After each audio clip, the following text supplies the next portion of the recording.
Hello, and welcome to the Music Readings Podcast, a podcast covering a variety of writings on music through history.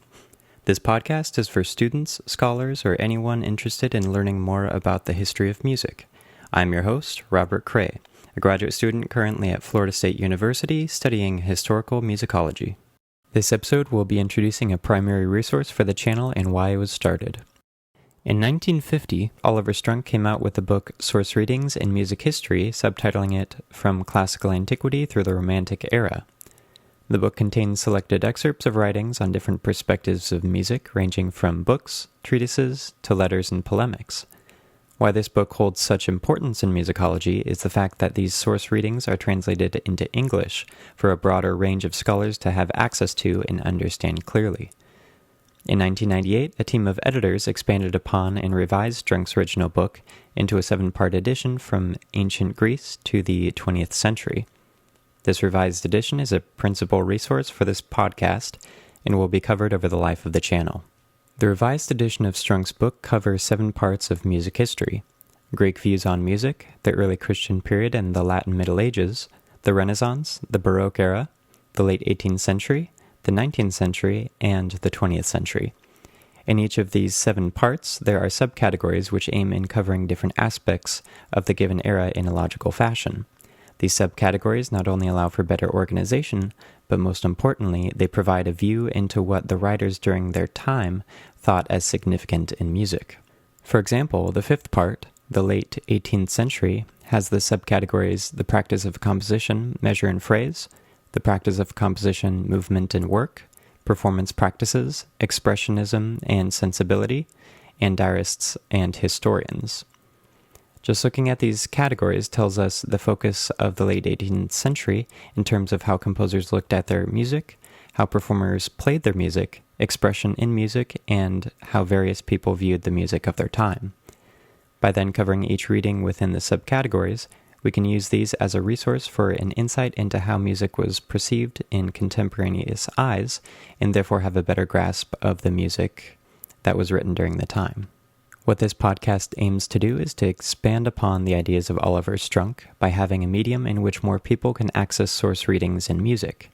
In each episode, I will cover the main points of the reading, including the author, its source, and various aspects of how and why the reading is a part of music history.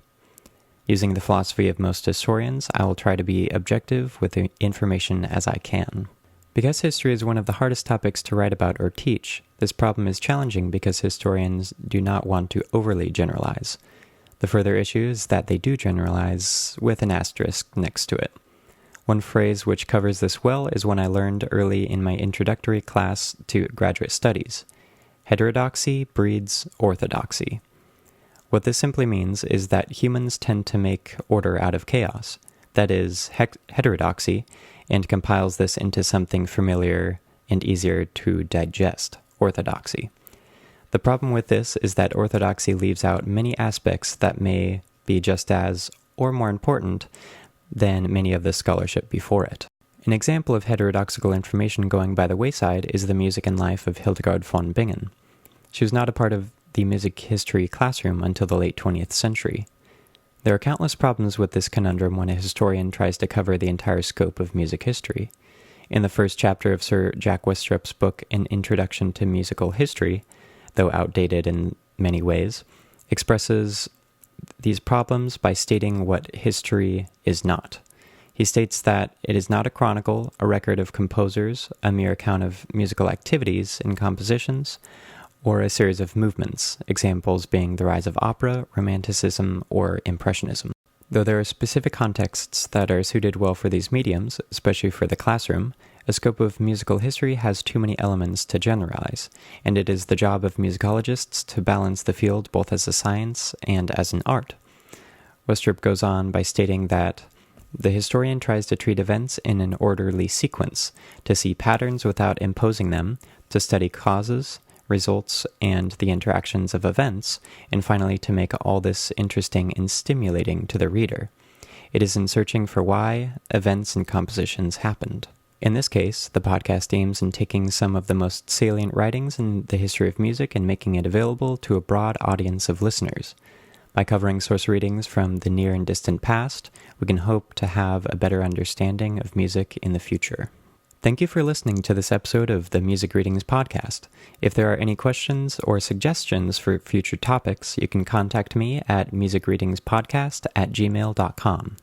This podcast is produced, written, and edited by me, Robert Cray, and is free for use in any educational setting. If you would like to help the podcast, please share and give any commentary on how it may be improved. I hope you enjoyed this episode of the Music Readings Podcast.